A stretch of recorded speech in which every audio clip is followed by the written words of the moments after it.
जैसे सपोज करिए कि आपका सूर्य आपकी लाइफ पार्टनर के सूर्य से 8वां है, तो मतभेद हमेशा होंगे, छोटी छोटी बातों पे होंगे। आपका सूर्य आपकी लाइफ पार्टनर के सूर्य से 8वां है, इसका मतलब आपका सूर्य जिस राशि में बैठा है उससे 8 नंबर दूर है वो। ये सारी चीज़ बिना चेक किए तो पता चलेंगी नहीं। पता नहीं चलेगी। जैसे सपोज आपका सूर्य अगर मेष का है और आपकी जो लाइफ पार्टनर है उसका वृश्चिक का है, तो आप दोनों के बीच में हमेशा वैचारिक संबंध खराब रहेंगे, मतभेद रहेंगे ही रहेंगे। और इनको क्या सही करने का कोई तरीका है या बंदी छेद? बिल्कुल सही तरीके हैं, हर चीज का तरीका है हमारे पास। हाँ, तो मतलब बात वो नहीं है कि अगर आज आपकी कुंडली में कुछ, जैसे आपने बताया ये दिक्कत है, अब अगर ये दिक्कत है तो इसका मतलब ये नहीं है कि उस बंदी को ही छोड़ दो या उस पार्टनर को ही छोड़ दो। आप सोल्यूशन करो तो दिक्कतें और हो जाती हैं एकदम सॉल्व। देखिए 99.9% तो हो जाती हैं। हो जाती हैं, हाँ, पर 0.1% बहुत एफर्ट्स चाहिए होते हैं हमारी साइड से भी और सामने वाले की साइड से भी। अब लोग क्या करते हैं, अच्छा इनसे पूछ लिया, इनको तो टाइम लग रहा है, चलो दूसरे के पास चलते हैं। अच्छा। उससे पूछ लिया, अब उसने कुछ और बता दिया, हाँ। चलो तीसरे के पास चलते हैं। हाँ। अब उससे पूछ लिया, उससे कुछ कर, तो क्या होता है वो आपस में चीजें सब खिचड़ी बन गई तो खिचड़ी में फिर कुछ भी नहीं मिल रहा। ये चीजें ना बहुत विश्वास मांगती हैं। एस्ट्रोलॉजी भी और एक एस्ट्रोलॉजर भी मेरे हिसाब से ईश्वर का दूत है।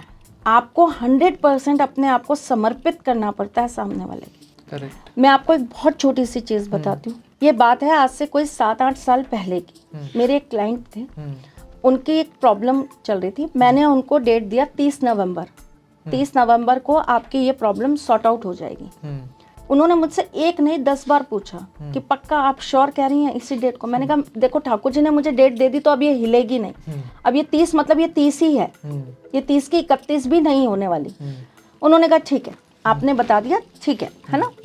उन्होंने 29 नवंबर तक तो बिल्कुल एकदम धैर्य रखा, कुछ नहीं कहा मुझसे। 30 को मॉर्निंग में उन्होंने मुझे एक मैसेज डाला कि आज 30 तारीख है, हो जाएगा। मेरी तरफ से गया यस, बात खत्म हो गई। उसके बाद उन्होंने मुझे सुबह से लेकर शाम तक कुछ नहीं बोला। 6 बजे उनका मेरे पास मैसेज आया, 6 बज गए, अभी भी नहीं हुआ। अभी भी नहीं हुआ। मैंने कहा हो जाएगा, मैंने आपको 30, जब ठाकुर जी ने 30 बोला, मैं तो कौन ही हूँ क्या, जब ठाकुर जी ने बोला है तो हो जाएगा।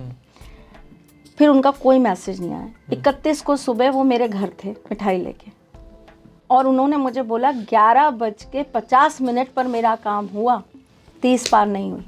पर ये हर केस में नहीं है। अब कोई ये कहेगा कि हमें भी ऐसा ही बता दो, हमें भी ऐसा ही बता, हर केस में नहीं। ये तो इंट्यूशन आया आपको? नहीं, सामने वाले ने मेरे ऊपर अंधा भरोसा किया, अंधा। और सारे आपके उपाय थे वो माने, ऐसा? उपाय तो मैंने कुछ बताया ही नहीं। अच्छा, तो बस उसको आपने ये बता दी कि 30 को हो जाएगा। हाँ। और फिर कुछ करने को भी नहीं कहा? कुछ नहीं। पर उनको ये डाउट नहीं था कि इन्होंने 30 कहा है तो अब मैं किसी दूसरे एस्ट्रोलॉजर के पास चला जाता हूँ, चलो किसी टैरो कार्ड रीडर से ही निकलवा लेता हूँ, यस या नो।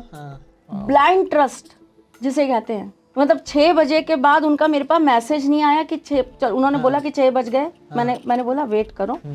तो उनका मेरे पास कोई कमेंट नहीं आया या कोई उनका मेरे पास ये वो नहीं आया, एक भी मैसेज कि अब क्या होगा, अब तो 6 बज गए, अब तो हो ही नहीं सकता।